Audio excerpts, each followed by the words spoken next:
Hi friends, అందరికీ నమస్తే. ఈరోజు పీర్ల పండగకు సంబంధించిన సమాచారాన్ని మొత్తాన్ని మీ ముందుకు తీసుకొచ్చే ప్రయత్నం చేశాను. ఈ వీడియో చివరి వరకు చూస్తే మీకు అర్థమవుతుంది. అసలు పీర్ల పండుగ ఎవరు చేసుకోవాలి, ఎందుకు చేసుకోవాలి, అసలు పీర్ల పండుగ ఏ దేశంలో పుట్టింది, హిందూ దేశంలోనే పుట్టిందా, అసలు హిందువులకు పీర్ల పండగకి ఏమైనా సంబంధం ఉందా అనే విషయాల గురించి బ్రీఫ్గా నేను సమాచారాన్ని అయితే మీ ముందుకు తీసుకొని వచ్చాను.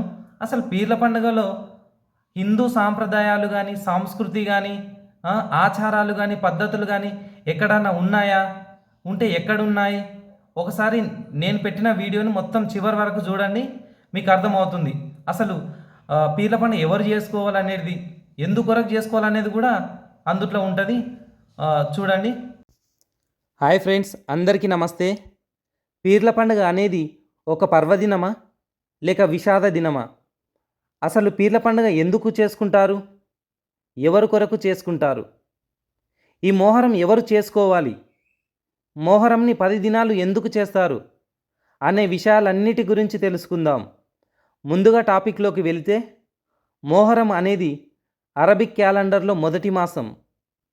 ఇస్లాం మత దైవ ప్రవక్త అయిన మహమ్మద్ ప్రవక్త ఏం చెప్పారంటే, ప్రజలు ప్రజాస్వామ్య పద్ధతిలోనే తమ ప్రతినిధులను, ఖలీఫాలను ఎన్నుకోవాలి. ఖలీఫాలు అంటే ప్రతినిధులు అని అర్థం. హజ్రత్ అబూ బక్ర్ సిద్దిక్, హజ్రత్ ఉమర్, హజ్రత్ ఉస్మాన్, హజ్రత్ అలీ, ఈ విధంగా ప్రజల చేత ఎన్నుకోబడ్డ ఖలీఫాలే. ఇమాం హసన్, ఇమాం హుసేన్ ఇద్దరు కూడా మహమ్మద్ ప్రవక్త యొక్క మనవళ్ళు, హజ్రత్ అలీ కుమారులు.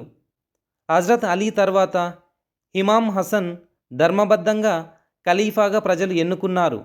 కానీ సిరియా ప్రాంత గవర్నర్ అయిన మావియాకు ఇమాం హసన్ ఖలీఫాగా ఉండడం నచ్చలేదు. ఎలాగైనా ఇమాం హసన్ను ఖలీఫా పదవి నుండి తప్పించాలని యుద్ధం ప్రకటించాడు. ఈ విషయం తెలుసుకున్న ఇమాం హసన్, యుద్ధం చేయడం వల్ల అమాయకమైన ప్రజల ప్రాణాలు పోతాయని తెలుసుకొని సిరియా గవర్నర్ అయిన మావియాకు ఖలీఫా పదవిని ఇచ్చాడు. అయినా కూడా మావియాకు ఎలాగైనా ఇమాం హసన్ని చంపాలనుకొని విషప్రయోగం ఇచ్చి హతమార్చాడు. తర్వాత మావియా తన కుమారుడైన యాజిద్ను ఇస్లామియా ధర్మశాస్త్రాలకు వ్యతిరేకంగా రాజ్యాధికారిగా నియమించాడు. ఈ విషయం తెలుసుకున్న ఇమాం హసన్ సోదరుడైన ఇమాం హుస్సేన్ రాజధాని కఫాకు బయలుదేరాడు. ఇమాం హుస్సేన్ వస్తున్న విషయం తెలుసుకున్న యాజిద్ మార్గం మధ్యలో కర్బలా అనే చోట అడ్డుకొని నన్ను రాజుగా అంగీకరించమని, లేదంటే యుద్ధానికి సిద్ధం కమ్మన్నాడు. ఇమాం హసన్ వెంట మిత్రులు, కుటుంబ సభ్యులు, స్త్రీలు, పిల్లలు మొత్తం 72 మంది ఉన్నారు. మొత్తం 10 రోజులు జరిగింది ఈ యుద్ధం. ఈ యుద్ధంలో ఇమాం హుస్సేన్ పరివారం విరోచితంగా పోరాడి చనిపోయారు. ఇందులో 10వ రోజు ఇమాం హుస్సేన్ ఒక్కరే మిగిలారు. శుక్రవారం మధ్యాహ్నం నమాజ్ కోసం శత్రువుని కొన్ని నిమిషాల సమయం కావాలని తీసుకొని నమాజు చేస్తుండగా వెనక నుండి వచ్చి ఇమాం హుస్సేన్ను వెన్నుపోటు పొడిచి హతమార్చారు. ఇమాం హుస్సేన్ యొక్క తల, మొండెం వేరుగా చేశారు. మొహరంకు సంబంధించిన చరిత్ర మొత్తం తెలుసుకున్నారు కదా. మరి ఇది నిజంగా పండుగనేనా, పర్వదినమా అంటే కానే కాదు. ఎందుకంటే ఇది మహమ్మద్ హుస్సేన్ చనిపోయిన రోజు, అంతేగాని పండుగ, పర్వదినం కాదు. ముఖ్యంగా హిందువులకు కాదు. మన హిందువులే పీర్ల పండుగను దగ్గరుండి ఘనంగా నిర్వహిస్తుండ్రు.